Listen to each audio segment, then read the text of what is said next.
Are extraterrestrial civilizations wanting to reach out to us or wanting us to reach out to them now more than ever? They're waiting for us to reach out to them, but in a state of peace instead of with a weapon system. These civilizations are not necessarily happy with the course of human civilization. These civilizations are rightly very concerned about how humans not made the right choices in the last 100 years. That 100 years of various mistakes can be corrected very quickly. I've been doing this for 30 years with thousands of people, and we've only had the most beautiful, wonderful contact experiences.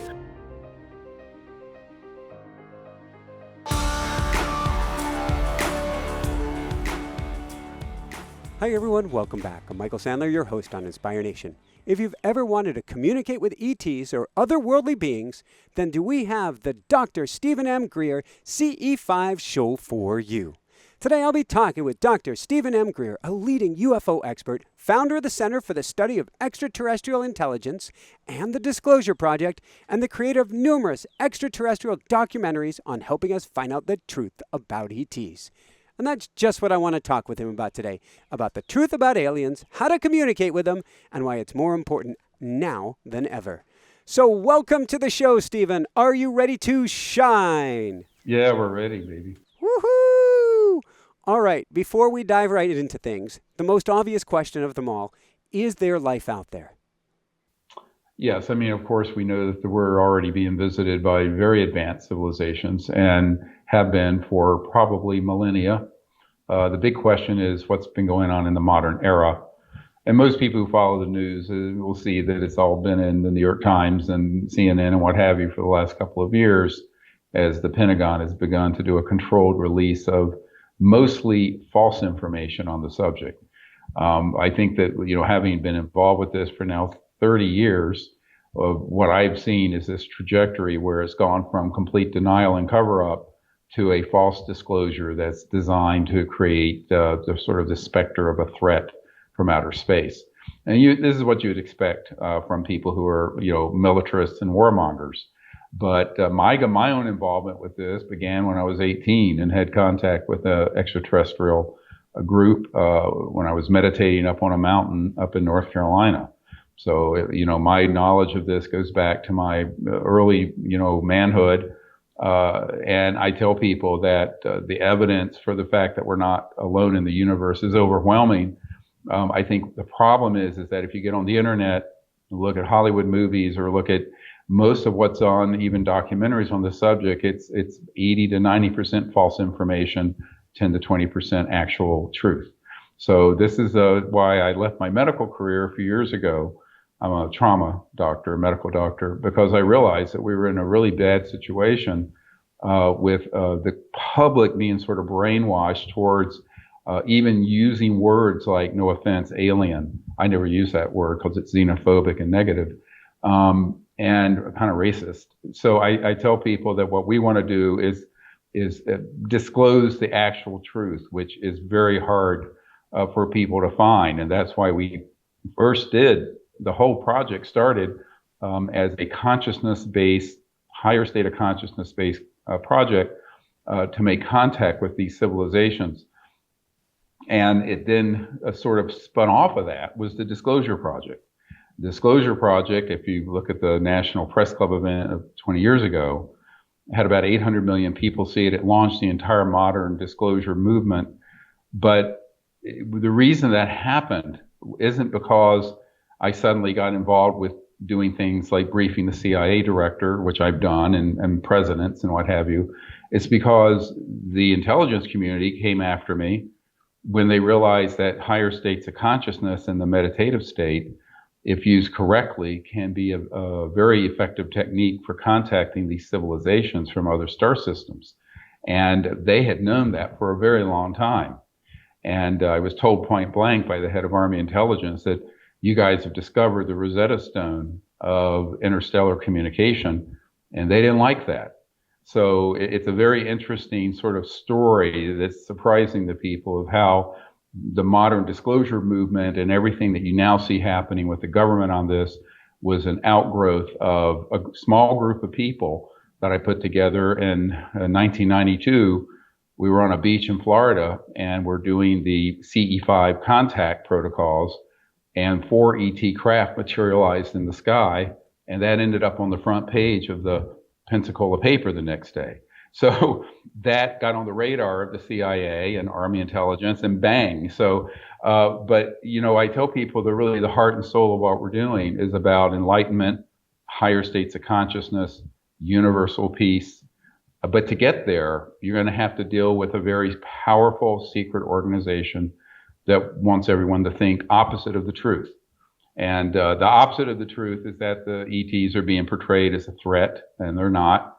And the real truth is that we're perceived as the threat by other civilizations. So the whole thing is upside down. So let's dive in there. First I want to go to one key positive, because I want to empower people here today. While in a sense we have to overcome all of the negative programming on the outside, or I'll put negative in quotes, all of this false programming, we don't need to buy into any of that. We can dive in on the inside and make contact and say, you can have whatever internet tomfoolery, I've never used that word before, tomfoolery you want, but I can still make contact as an N of one, as an individual. I can still reach out. And that's what CE5 is about. Right. So CE5 stands for Close Encounters of the Fifth Kind. And that's when humans, either single or in a group, use certain techniques to make contact and initiate the relationship. And the reason I call it that is that that's the fifth and highest level of contact that's in the nomenclature for contact with extraterrestrial civilizations. If you look at, if you get Amazon or Tubi or any of those, you can look at a movie called Close Encounters of the Fifth Kind. It's come out in the last year. It's had millions of people see it. It's been #1 in the world. And it describes sort of what we're doing, and the heart and soul of it is the science of consciousness. Now, just a little background. Before I was a medical doctor, I was one of the early meditation teachers. Like Louise Hay was a student of mine, and a lot of people like that. And so I was, a young boy, a young man. I was 19, went off to become a meditation teacher, and then went around the world setting up meditation centers.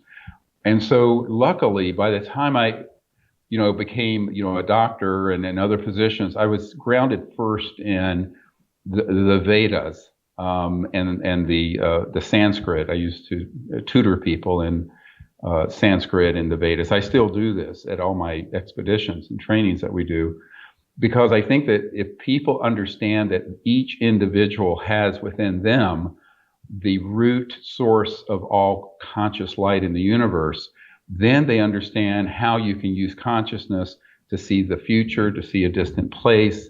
And what does that have to do with extraterrestrial civilizations?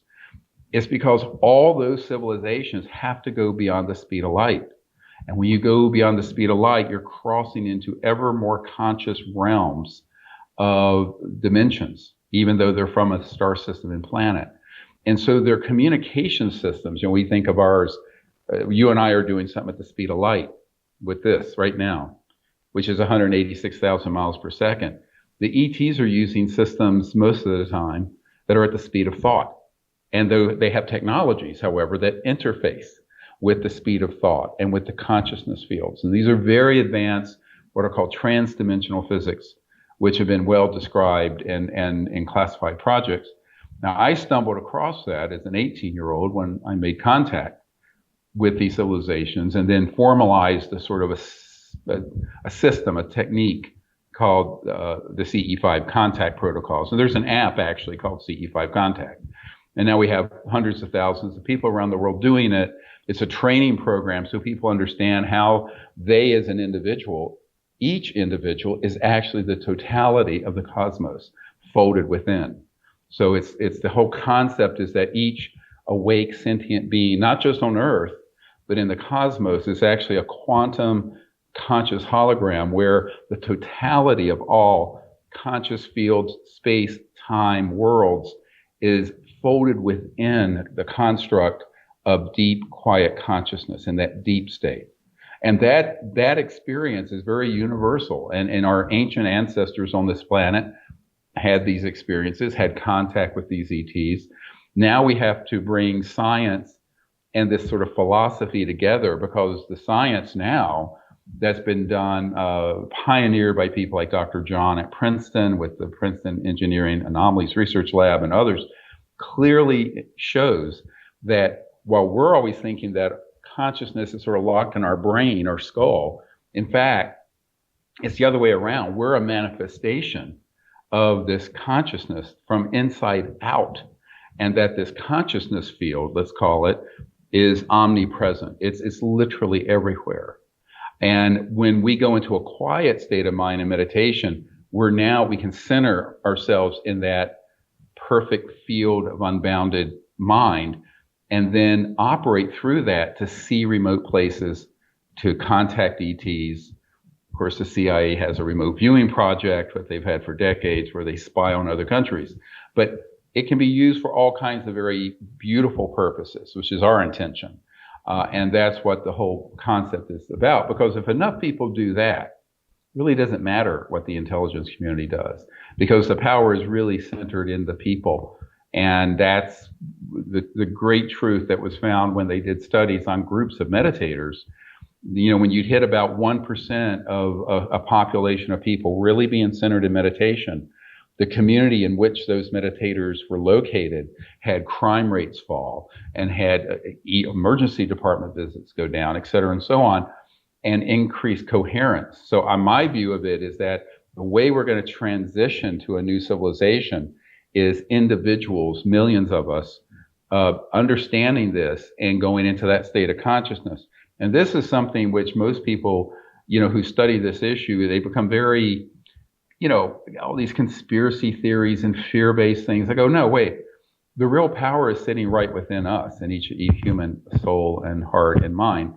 And if we get together and do things together as one, it will shift us into this future that's waiting for us. And the ETs, by the way, they're sitting there waiting for us to do this. I mean, they're not going to invade and, land on the White House lawn. I remember when Larry King, an old CNN host, asked me, why don't they land on the White House lawn? I'm going, look, that's not their way. They're waiting for us to reach out to them, but in a state of peace, instead of with a weapon system. I love looking at the timing things, and you can't take the optimism out of me no matter how I try. And I look at this conflagration, this time period, this coming to a zenith, coming to a head of so many things. The atomic age, which we have to talk about, the information age, which we have to talk about, COVID, everything coming together at once. Are extraterrestrial civilizations wanting to reach out to us, or wanting us to reach out to them now more than ever? Yes, and that's why, when we began to detonate atomic weapons, that's when the modern era of enormous numbers of ET craft and operations were seen, primarily around our weapons facilities, missile facilities. And the reason for this, there are two reasons. One is that that's a big red flag that goes over a planet.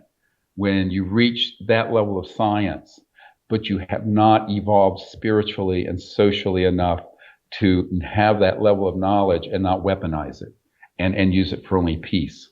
So that is a universal red flag, by the way, that goes up over any planet that reaches that point, because there are many civilizations that have come this way before us that have become extinct because of this. So I think that at the other part of it that's equally and perhaps more profound is that if you understand the physics of thermonuclear and atomic blasts of a certain size, they create a wave, a pulse that is faster than the speed of light, that disrupts other dimensions and actually disrupts extraterrestrial worlds, the superhighway of transdimensional communication and travel. And we did not understand that. Oppenheimer and others did not understand this at the time of the atomic bomb blast. Later, they came to understand it, but it was kept very secret. And of course, subsequently, we've had thousands and thousands of underwater and in-air blasts. And all of those are very, very disruptive, not just to Earth, but throughout the cosmos, for reasons that are a part of physics that isn't talked about a lot, called transdimensional physics, and so-called scalar and longitudinal waves. And these are waves that are, instead of a electromagnetic wave like this. It's a point that goes out at multiple of the speeds of light. And it's a very advanced understanding of physics. And that became a very big concern, not only for, they saw us as a civilization going over a cliff and destroying our biosphere, but they also knew that this was disruptive to other worlds. So that modern era of surveillance and concern by the ETs is completely understandable. Now, notwithstanding that, they never have done anything hostile against us. They have warned us. They're here to warn. This isn't, to clarify, we're not talking warning, if you do this, we will crack down on you. They're trying to wake us up so that we don't knock ourselves out. Yeah, because, they know that this has happened before on other planets and even on this Earth, apparently, where a certain go back level to the of Vedas. Civilization, yes, so you look at the Vedas, where it reaches a certain level of technology, but the society has not evolved spiritually to where that level of high technology can coexist peacefully with, in a way that is only used for peaceful purposes. So to the extent that humans have this proclivity to take every technology and turn it into a weapon, this is our Achilles heel. This is very, very dangerous. So the ETs are trying to get us to understand that this is not the path to be on. The path to be on is that of not only world peace, but universal peace. Because world peace would have been great in 1917 or 18 at the end of World War I. We're at a point now where we're being actively contacted by advanced civilizations all over the world. And so now we have to begin to think universally, not just globally. And that's a big leap, because a lot of people are still stuck in the 1800s. But we're at a point now where we're going to have to very quickly understand, and this may be one of the benefits of this whole disclosure, that we're not alone in the universe, and we have to begin to view ourselves not only as denizens of this planet, but denizens of the whole cosmos, the whole cosmic culture and cosmic structure. And this is, I think, where we're really headed in our understanding as a people. And I think this is why we need, people who can speak wisely to this, rather than bureaucrats and people in the military who are just trying to, exploit the issue for, funding for the aerospace contracting industry or whatever. And I think this is our challenge as a people. We have to do that. And the ETs very much want us to know that there's a choice here. And this is actually was presented to Eisenhower in 1956. At a meeting. I have the French Ministry of Defense sent me a bunch of documents when we were doing a CE5 with the Ministry of Defense in France to make peaceful contact. I was teaching them these protocols, and I got these documents about Eisenhower meeting with ETs in 1956, where they were asking for us to stop all this, destructive nuclear atomic explosions, and to take this path of cooperation and peace. But Eisenhower was betrayed by people in the military-industrial complex who basically pushed him aside and continued exactly where we are today. So, these are choices that come up every generation. And now we're sort of at the point where I kind of view us as the last generation and the first generation. We're the last generation that can indulge in this kind of childish folly. And the first generation has established an entirely new, conscious, enlightened civilization. That's those of us who are here. That's our task. Thank you. And I believe that the kids coming in today, more challenged than ever because they don't get it. They get it. They're coming in to me at an upgraded consciousness that understands the oneness and understands the fabric in a different way and is able to interact with that fabric in a different way. We'll call it an upgraded processor.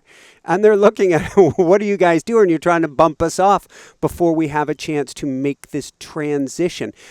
On that note, are all ETs, extraterrestrials, and I agree with you with the term alien. In fact, you look at images and they'll show black aliens, dark aliens, and white aliens. There's even racism among it. It's just, and put aliens in quote. But looking at extraterrestrial civilizations, people say that just like the rest of us, there can be good ones and bad ones. And I'm not buying it, Stephen.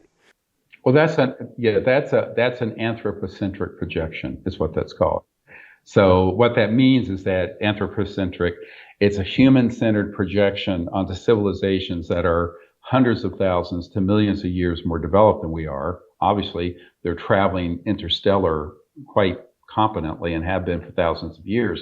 And so we are viewing, it's this old Vedic saying, the world is as you are. So if we as a people are still mired in racism and conflict and us versus them and we're going to project that on anything we don't understand or anything that's new. And therefore, if it's new and we don't understand it, it has got to be a threat.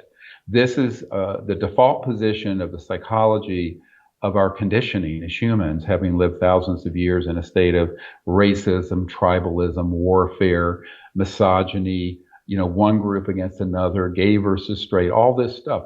And I think that that's the problem with that, is that there's no objective evidence at all that any of these civilizations are a threat. Now, what there is, and this can be exploited by the intelligence community and has been, these civilizations are not necessarily happy with the course of human civilization.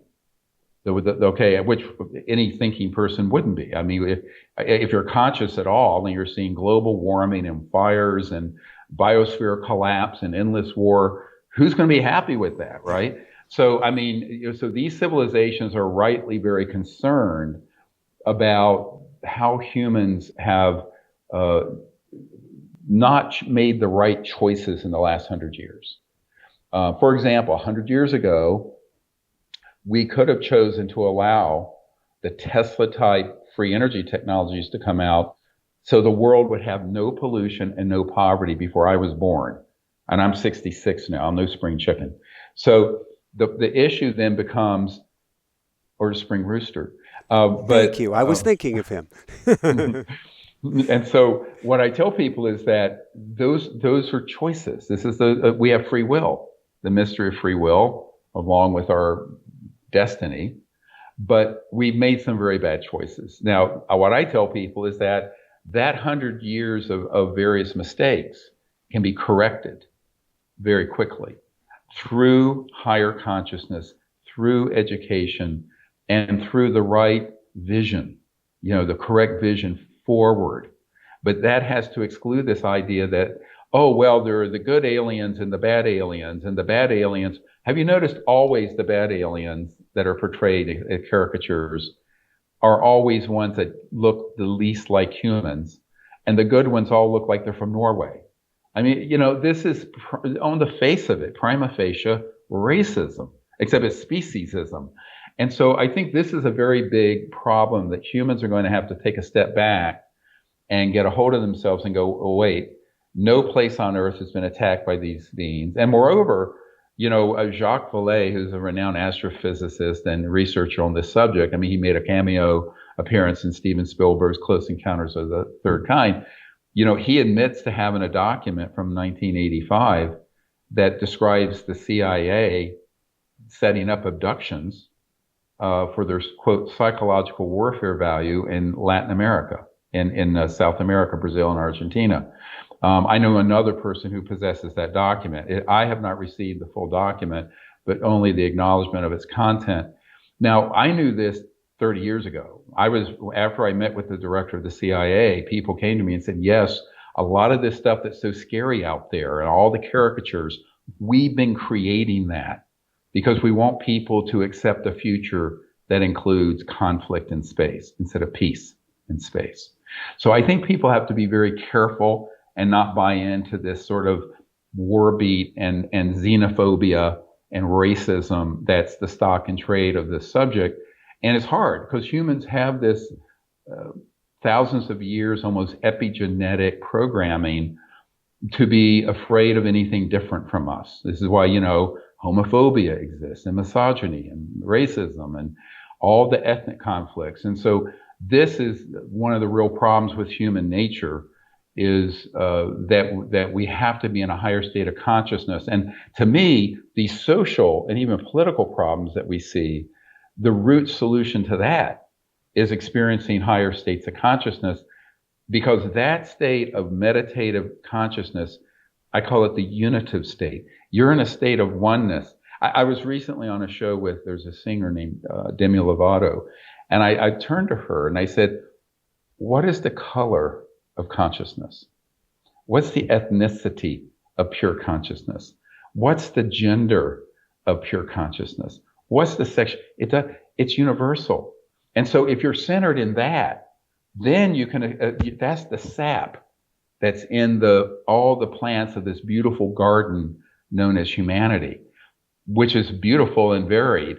But if you don't connect to that universal level, all you're going to see is difference.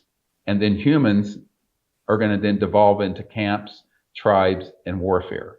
So the solution to that disunity is the personal experience of this deep state of consciousness and unity that you can attain through all manner of meditation techniques and what have you. I had a friend who was a medical doctor who got into samadhi state by playing the harp, because it was the tones, and those tones took her into. So there's so many ways to do this, but this is the big challenge, because we're not going to solve this problem at the level of consciousness that created it, as Einstein said.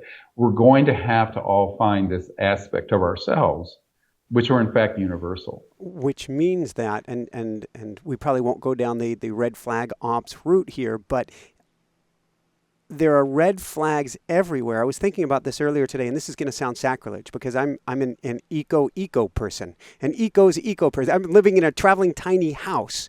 And however, with that said, the answer to our green challenges ain't gonna come from out here, no matter how much we rally to the cause.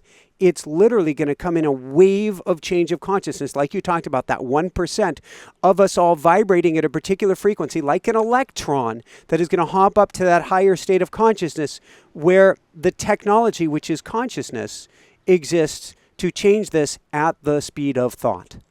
At the speed of thought, and then people awaken to the idea that, in fact, this lost century, as I call it, can be reclaimed in a matter of a few years. And this is actually the next big documentary film, feature film I want to do is going to be called The Lost Century, documenting what has existed for 100 years that's been, suppressed, and how do we bring it forward safely so we transform the planet. Because I have one of the largest solar farms in Virginia here that runs this place, but the truth is, the energy density isn't there to run 8 billion people. It's too little, too late. We're going to have to allow out for peaceful use these very advanced so-called quantum vacuum, zero-point energy systems, which have been fully developed in classified projects. And many inventors have stumbled across it, but they end up getting confiscated. I think that we're going to have to come together as a people. My goal is to open source and disclose these technologies at a certain point, if we can either acquire one or create a lab to build them. Because the Earth I think that we really should have ended the carbon era in the early 20th century, is what most people don't understand. And we're overstayed our welcome using a dinosaur era technology from the 1800s by over 100 years, and now we're seeing the consequences. That's the bad news. The good news is the solutions already are extant. They exist, they have existed. And so people need to take great hope from this, because I see a lot of despair in the world right now, feeling like, well, we're just screwed, there's no solution.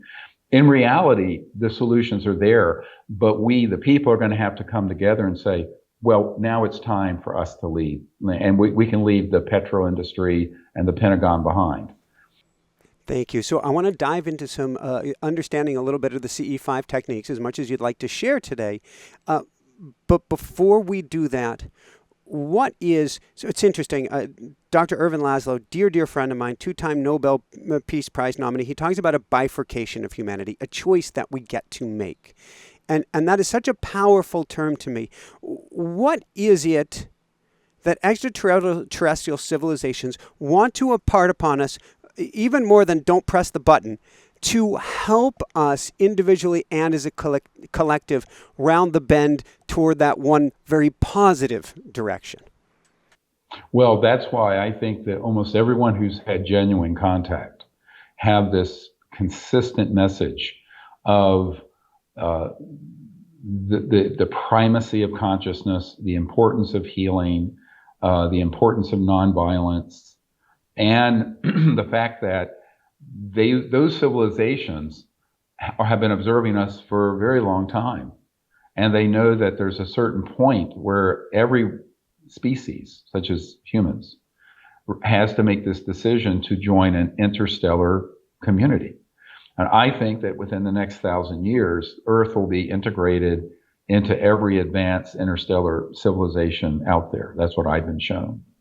Because in my contact experiences, I've seen the future beyond this chasm we have to leap. And it's actually quite beautiful. And I think that is what they want people to have, that vision of a future where we're not just an isolated species on this planet, but through the understanding of consciousness and also the physics that go with it. You know, there's an amazing level of science and technology that are associated with what I call relative non-locality. So if you take the field of pure consciousness, the samadhi state, but between that and 3D, there are an almost infinite number of gradations of dimensions where there is increasing technological interface capability. So if you study, as I did, and I teach the cities, Siddhis, in the Vedas, those are all rooted. Those science of consciousness and those cities are actually not only in consciousness, but there are corollaries to them in technological systems that these advanced civilizations have mastered. And so I did a workshop, it's up on my YouTube channel, where I go through the 10 levels of interstellar civilizations advanced. We're at a level 0, as Michikaku talks about. Well, that's like Kung Fu Panda, where they're saying there is now a level 0. Yeah, we're level 0, but there are 1 and on. And so we're going to transition to a level 1 civilization, the hallmark of which is a totally peaceful world that's not destroying its environment. And then on that foundation, a more enlightened peace, an inner peace, is also growing, so that over the course of time, everyone born on this planet within the next 500,000 years, everyone who will be coming to this planet will be born in a state of enlightenment at the time of birth. That's where we're headed. I've seen this. So it's very beautiful, and it'll change very quickly once we reach this transition point, this transformation point that requires 1% of the global population. That's not that many. It's 75 to 80 million people are in that state and understand it. Then it tilts the rest. This was done when quantum physics, when they studied that in superfluidity and helium, if you cool a container of helium down to absolute 0, the molecules, atoms begin to be aligned coherently. But at exactly that 1% point, the whole container transitions into almost this magical material called superfluidity in helium. And so when you look at these studies, there's a perfect correlation to that in human society and coherence and order. But you still got to get that 1%, So that's really, really important. And I know that the ETs that we're in contact with, my group is in contact with dozens and dozens of different civilizations who have interacted with us. And if you look at the documentary, Close Encounters of the Fifth Kind, you'll see, one that just materialized beside me in Arizona a couple years ago and healed this man of his hearing loss. It was beautiful. And we've had so many things like that happen. But what all the messaging is that they know that we have this capacity within us, but we have to be in a state of higher consciousness and understanding and social behavior to do that. And also the sort of the entry ticket to go out in space is that our planet is peaceful, non-destructive, and understands this universal oneness. What is the root universal aspect that connects all life? It can't just be humanism. That would have been great 100 years ago. It's got to be this universality. And this is where the people who understand the science of consciousness, higher states of consciousness, that's where that becomes really important. Thank you. And so on that note, and I want to talk CE5 now, it also means, since we're talking about consciousness, states of being and thought, we get to be particularly choosy with each one of our thoughts and particularly choosy of what we watch and we follow, because we are creating with our minds, which those in power are counting on. When we have more than 1% in that state of fear, we are helping to create the very thing that we do not want. Yes. So the world, what you put your attention on grows most in your life. So if you dwell on the negative, that grows. If you dwell on the positive, that, so there are these patterns like the sand at the bottom of an ocean. And so this patterning, we have to begin to, I'm not a Pollyanna person. I mean, I'm a shooting, stabbings, gangbangers putting Tech 10s in my face in the emergency department, and, taking on people at the CIA who have killed members of my team and all kinds of ugly things. So I'm not a Pollyanna person. However, I always stay with my core consciousness and vision fixed on that beautiful horizon, the future, what's coming, the birth of this new world. I say we're all midwives giving birth to a new civilization, a new earth, and everything.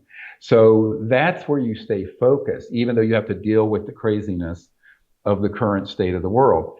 And I think that's sort of there's a grace, a zen to that, where living in the world as it is doesn't overwhelm you. And I think that the reason that people can do that, the technique, is to go into deep, quiet consciousness, meditative states, but also be with like-minded people and create community. And this is why we created the CE5 Contact app. It's because it has a feature where you can find who's doing CE5 Contact in your community and create a team or a community to do it together. Because, the old saying, God loves those who work together. There's a sort of a beautiful dynamic that happens when people of like mind come together and do this. And the thing that still keeps me going is leading expeditions out in the wilderness with, 20, 30 people, doing this, although I've had less and less time to do it recently because of COVID. But it's such an enlightening, wonderful experience. And the people who do that together leave as lifelong brothers and sisters on a path of something very beautiful together. And by the way, I always tell people who are really addicted to the us versus them, good, bad, alien thing. I've been doing this for 30 years with thousands of people. And we've only had the most beautiful, wonderful contact experiences with full-on materialized craft, ET beings. And I'll take that over any disinformation junk on the internet that the intelligence community is embedding through the UFO subculture any day, because that's empirical. I call, the mother of all science is empiricism. And this empirical ability to actually go out and make contact yourself and see who these civilizations are, why they're here. I always tell people, don't take my word for it. I'm just a country doctor here in Virginia. You guys go out and do it yourself, and that's why I wanted to share this, because I actually eschew the whole guru thing, to be honest. I like it when people are empowered to do things on their own. So I'll give you an example. There was a burly truck driver in Croatia who got the CE5 Contact app, and he was driving through the mountains of Croatia at night, pulled over, and he was just using the CE5, meditation that's in there while he was taking a rest. And he made contact with this ET civilization. A spacecraft fully materialized to the left of his truck and floated over the cab. And he had this contact experience, and then it vanished. And he wrote us, I've never met this man. He wrote into the website, and I go, yes, that's what millions of people need to be doing, because the ETs are wanting that sort of a metric where the ETs are waiting to see how awake is the civilization. Let's go from there. Can you guide us, walk us through, talk us through, give us some key steps? I want everybody to get the app. I want everybody to get the app. I just got the app today, and I'm like, love it. Beautiful. This technology needs to be in everybody's hands. Can you walk us through some of these steps so people can start playing with this? Yes, I mean, the first step is sort of understanding the science of consciousness and ET technology. So there's something I call technology-assisted consciousness, which is an advanced technology where technology actually assists conscious, like the cities, and that ETs have that. But they also have consciousness-assisted technology, where their own mind assists their communication systems. So when we're doing this technique, it isn't as if we're interacting with a plant or another animal or another human. We're interacting with civilizations whose technologies are already integrated into the thought realm. So that's the first thing people have to understand. That's why it works, why it's so powerful. The other thing, once you have this understanding, is then to have the understanding what is consciousness. Now, most people think it's what you're aware of. I'm not talking about that.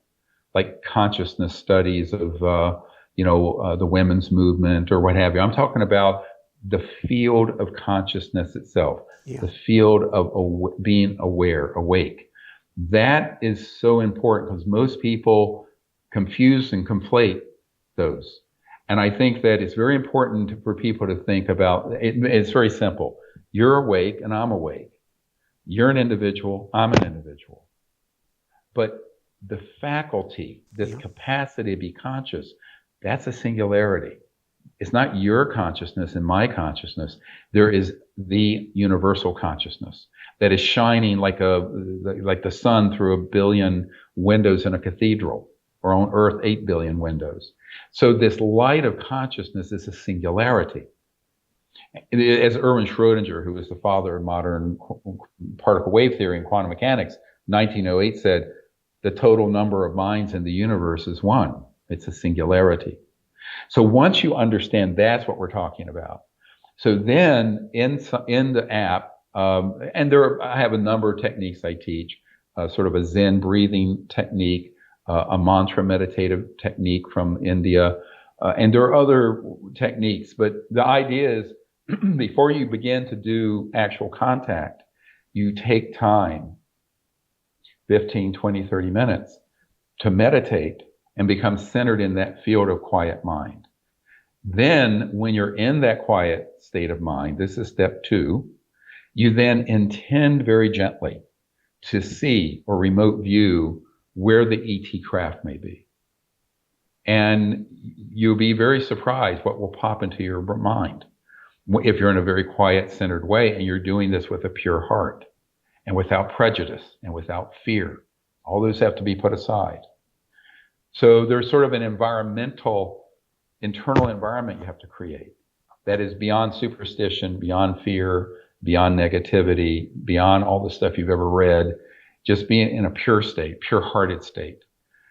So when you're in that quiet state of mind, and then in that pure state of heart, you intend to see and ask the ETs to show you where they are, and you can then expand your consciousness out into space or into the earth around you or in the ocean if they're under the ocean. Often they are. They could be anywhere. They could be right outside your house, but dematerialized, ready to interact. But you ask them to show themselves to you, and you ask to go and see them. And once that happens, then it's phase 3. And the phase 3 of the process is that you then sort of zoom in, like you're doing a Google zoom in of the earth. And wherever they are, you kind of guide them into precisely where you are, down to a meter, down to a few feet. You literally connect. Say you see a spacecraft out by Saturn. You guide them from Saturn. You take your consciousness and bring it up there so that they can see where you're at, and then start to bring them down as you're seeing your viewpoint changing, bringing you to here. Yeah, and you let them see through your own consciousness. And so you literally, it's an act of compassion, and an act of oneness. because the total number of minds in the universe is one. It's a singularity. So then you show them exactly where you are. If you're in New York, or if you're in Hawaii, or in Belgium, or in China, it doesn't matter, or Croatia. And they will, if it's safe for them at that time, come closer. Now, this is where it gets very interesting, because these civilizations can appear 3D, 4D, 10D. There's by sound, by light. There's so many ways that they may appear. One of the things we have found is that as our space-based weapon systems on satellites have become more sophisticated, the more the ETs have had to be careful when they're in 3D materialized, because they're tracked and hit often. If I'm around, because I'm tracked. But for most people, you can just do it. And then you sort of give it to them. You give it to the universe and say, okay, we've taken it this far. Now we invite you. Now you've invited them. You've set the grounds for welcoming. And you're outside in some peaceful place. And you say, now we're ready for you to come. And then you wait. But this is where great perception is needed, because an ET craft may appear only as a sphere right beside your shoulder and dematerialize. 30 seconds later, there's an ET standing beside you in the desert. That's what has happened to us many times. So there's all kinds of phenomenon that you have to understand. And the reason it happens that way is that that's the nature of their reality. They're not locked into 3D. You visualize this: an entire spacecraft that's a mile across, can fully 3D in our space dimension, can collapse into a little sphere and then shoot off into space. We've seen it happen. I know military people who track them. So you're dealing with such advanced technologies, you need to get your mind out of Star Wars and Star Trek and all the science fiction. Because the reality of the ET technologies is that the way that they may appear may only be, for example, in sort of almost like a Vedic tone.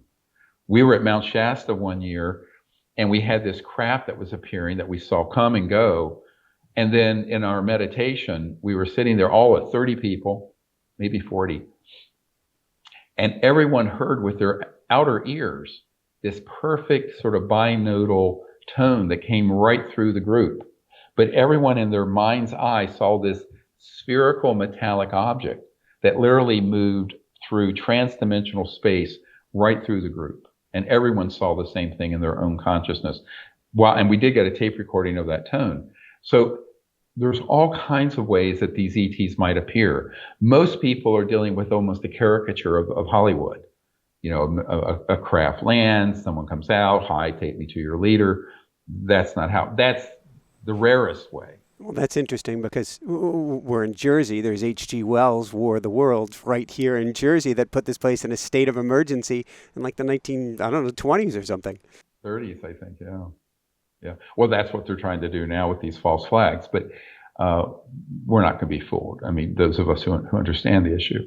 So those are the steps, and it's a process. Now, I will say, the first time you do it, you may take an hour. I can do it in about 5 to 10 seconds. Just you click into that state, see it, do it, boom. But it's like anything, riding a bicycle, any skill, anything that is a skill that you have to learn the first time seems more difficult the first few times. But when you do it often enough, it becomes almost automatic and very easy and fun. It should be fun and playful. I tell people, don't strain. It's a fun, playful, joyful process.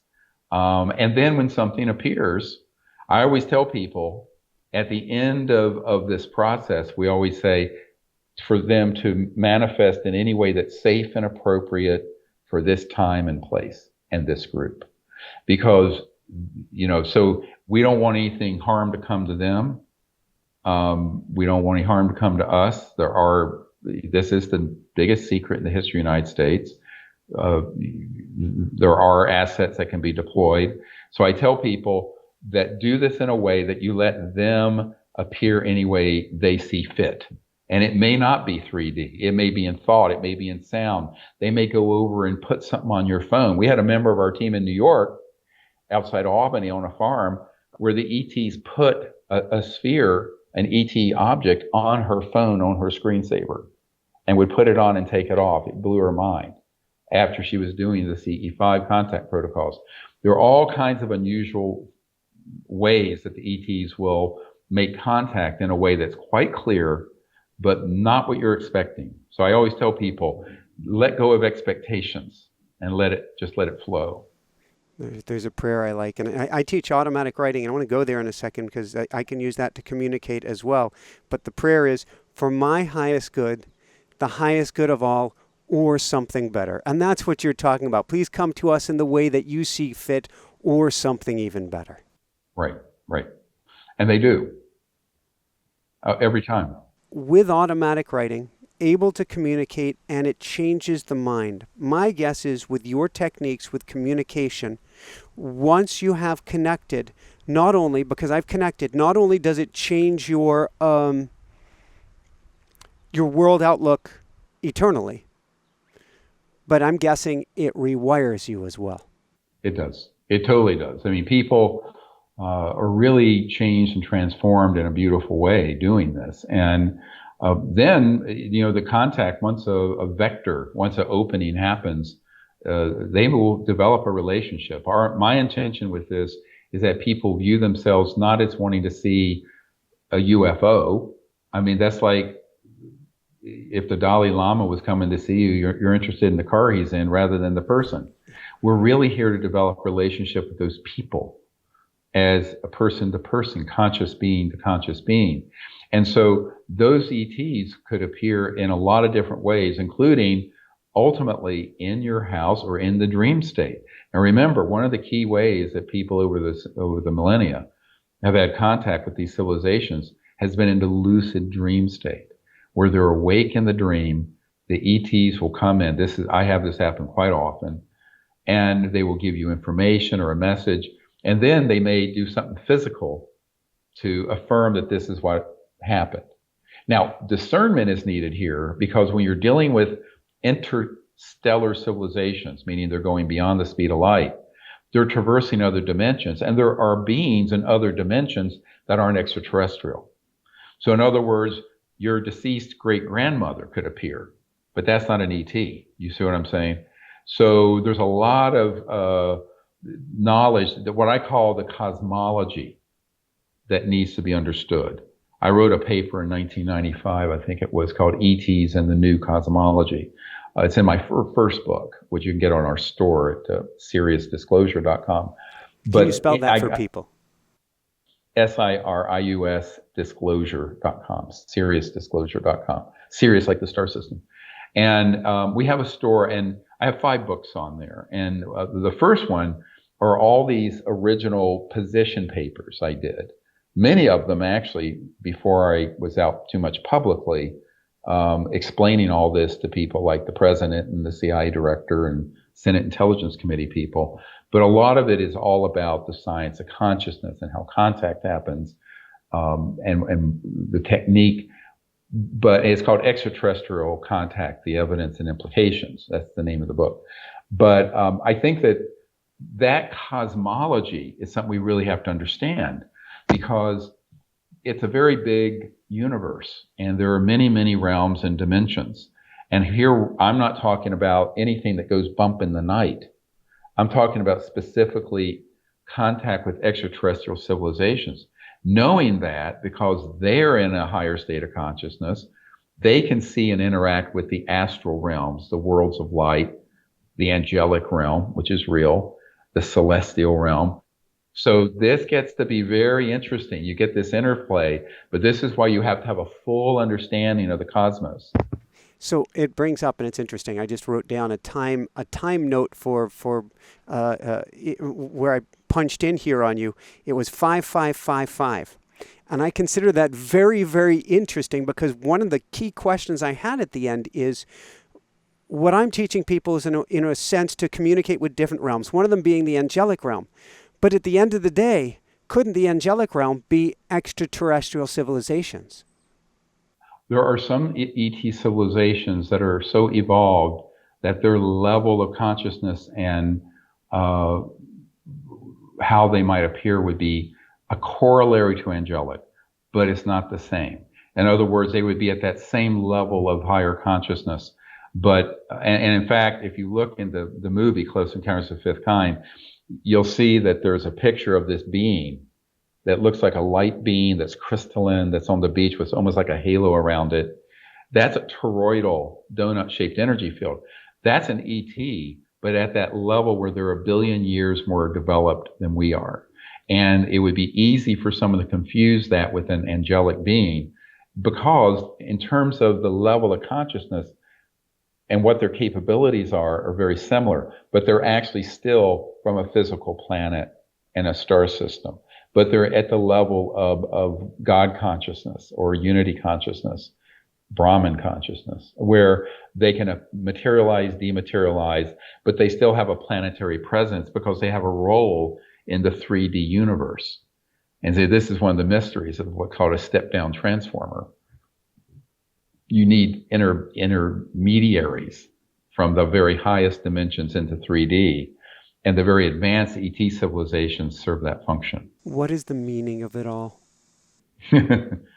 Oh, the meaning of it, as I understand it, is that it's this never-ending cycle that's very joyful when you think about it from a cosmic level, where every drop of every being that exists in the cosmos, and all that exists, eventually rejoins with the ocean and becomes the ocean.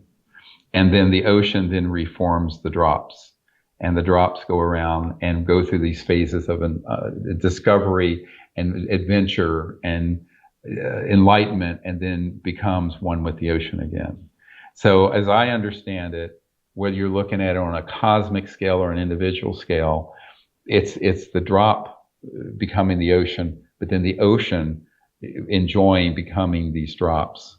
And that's how we all can view it. And it's very beautiful and fun. Woohoo! This has been phenomenal, Stephen. I want everybody to go out and get CE5. Where can they get that? Any of the app stores. CE5 Contact is the name, for either Android or Apple phones. And then we're also encouraging people to help us, just get the word out. We don't have a staff. We're all volunteers, and we have no budget. Everything we get, we put back into creating these educational films. They're all crowdfunded. But so people who can just help get the word out for us. This new documentary we released called The Cosmic Hoax, we have that out so that anyone can download it for free and put it on any site they want. That just came out in the last few weeks. And, the others, Unacknowledged and Close Encounters of the Fifth Kind, are two major feature films, unacknowledged and seen by about 700 million people.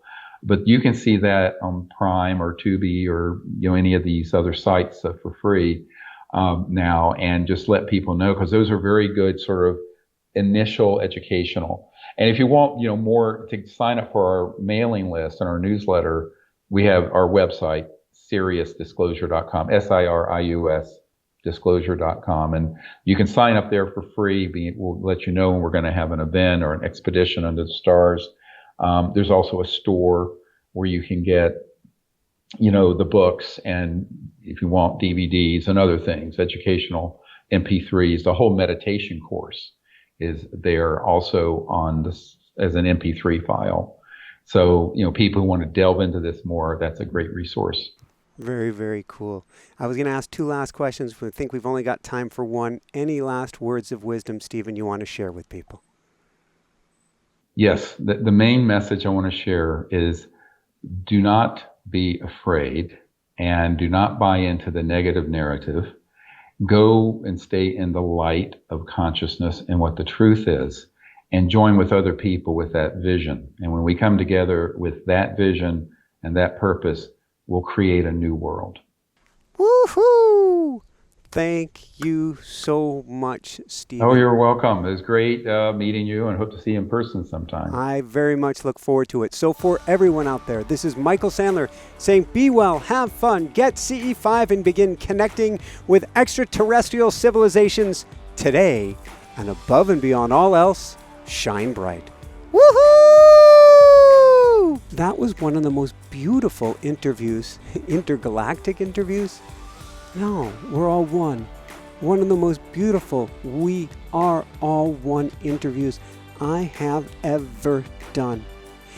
If you want to learn a technology for communicating with other realms, for communicating with extraterrestrial life forms, for communicating and being able to write down messages from the other side or any of the other sides, get the automatic writing experience. It helps you turn your journaling through a meditative process into a state of channeling whomever or whatever you desire. Literally to go to extraterrestrial civilizations and be able to bring back technology, be able to bring back knowledge, be able to bring back peace and love. Not to mention guidance to navigate through this dimension. You can find that at automaticwriting.com. You can also check out our entire video-based program, a way that you can begin learning automatic writing now at automaticwriting.com. To check out our classes, come on over to inspirenationuniversity.com, where we've got manifestation master classes and more. Be sure to check out our live shows every Sunday night, clicking on that subscribe button and the bell icon to be notified of our next show. Here's the link to the next amazing show. Love you guys so, so much. Shine bright. Woohoo! How does it get any better than this? How does it get any better than this? Love you guys. Subscribe. Click that bell icon. See you soon.